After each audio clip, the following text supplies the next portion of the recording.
What's going on, ladies and gentlemen? David here, back with another segment of the audio files, and today I'm going to show you how to set up a subwoofer in your studio for only $200. Now, in case you guys haven't looked at the prices of subwoofers lately, they're about $300 starting out, and they just keep going up.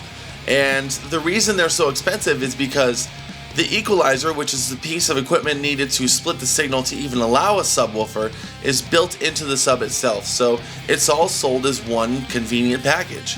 But honestly, I really don't think they're that convenient most of the time. So today I'm going to show you guys my setup, my subwoofer setup, that I built for only $200, and I honestly think is a lot more convenient and works a lot better. So you're going to need two things to do this. The first one is a subwoofer, of course, and then you're going to need the crossover, which is going to allow you to split the signal to send the low end to the subwoofer. Now, the subwoofer that I would recommend is the Polk Audio PSW10. It's a 10-inch power sub.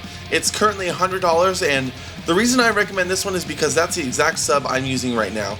I've had it for about 3 or 4 years, and it's absolutely bulletproof. It sounds great, and it's never let me down. Now, the next thing you're going to need is the crossover. That is a device that splits the signal to even allow a subwoofer into your rig. Now, the one I would recommend is the Behringer Super X Pro. This one's running for $80 right now, brand new. And again, I'm recommending this because this is the exact one I use. I've had it for 3 or 4 years as well. It's just another one of those workhorses that has never failed me, and it's super easy to use. Now, I'm sure you've been adding this up in your head, and that's only $180. Now, that's all you need. The reason I've left that $20 gap is because of cables. I don't know what cables you have. I don't know what length you're going to need. I don't know how expensive you want to go on cables. There's no way for me to predict that. So I'm leaving this gap just in case you have to buy some cables. But of course, if you have them, then you don't need anything, and it costs you even less money. Now, as far as cables that you're going to need for this project, you're going to need 2 cables going from your interface to the actual crossover. I'm using a 1/4 inch to XLR cable. And then you're also going to need 2 XLRs going from the crossover to your monitors. And then the third one you're going to need is an XLR to mono RCA. It's super easy to set up. It'll only take you a few minutes. And the cool side of this too is the crossover is $80 brand new. I actually paid $40 used on Guitar Center. So if you guys want to save even more money, go ahead and grab it used, and maybe you can put that money towards cables you need. So real quick, I want to talk a little bit about the benefits of using this system rather than buying a regular subwoofer.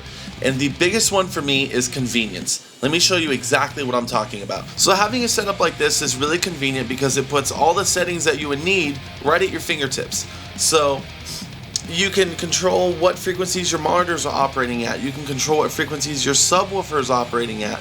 And on top of that, you can mute each band right here from the crossover. So this one right here will mute the subwoofer. And then these two on the sides will mute the speakers, which is really useful. If you want to isolate maybe the left or right speaker, you can mute one of them. And then you can also check your low end with the subwoofer by itself if you really want to focus on how maybe your kick and bass are kind of dancing with each other. You even have the option to adjust the levels of each of your bands right there on the crossover. And when you buy a regular studio subwoofer with all of this built in, you don't get all these options. And if you do, you probably have to crawl behind a desk to get to them, so they're really not that convenient for you. Now, I had some people in the group chat express their concern that a subwoofer would color the sound too much for mixing. I personally don't think it does, and part of the reason is because of the crossover. You're able to dial in the subwoofer for your room. If you have a bassy room, or if you have your desk in a bassy spot, you can compensate with the frequency controls, or you can compensate with just the level controls. So you're able to adapt the subwoofer to your room and your mixing style and your mixing space. And the second point to that is you don't have to mix with it all the time. Again, that goes back to convenience. If you don't want to use it, you just click a button and shut it off. It's right in front of you all the time. And if you're mixing and you decide, you know what, I want to see how my low end is going, you can just click that button again and turn the sub back on. It's just crazy simple. And of course, the thing I'm drilling in is convenience, convenience, convenience. The faster and the easier that you can do things like this, the more efficient you are when you're mixing your music. Now, I guess the one downside would be that you have to use more cables. It's a little bit more space consuming because now you have a crossover in a rack format. But I really don't think that's enough to deter you from doing this over getting a regular sub. Now, just definitely take this into consideration and see if it's for you. I was able to do this for under $200 3 or 4 years ago because I got the crossover used, and that was including miscellaneous cables that I needed. So it's very doable. It works amazing.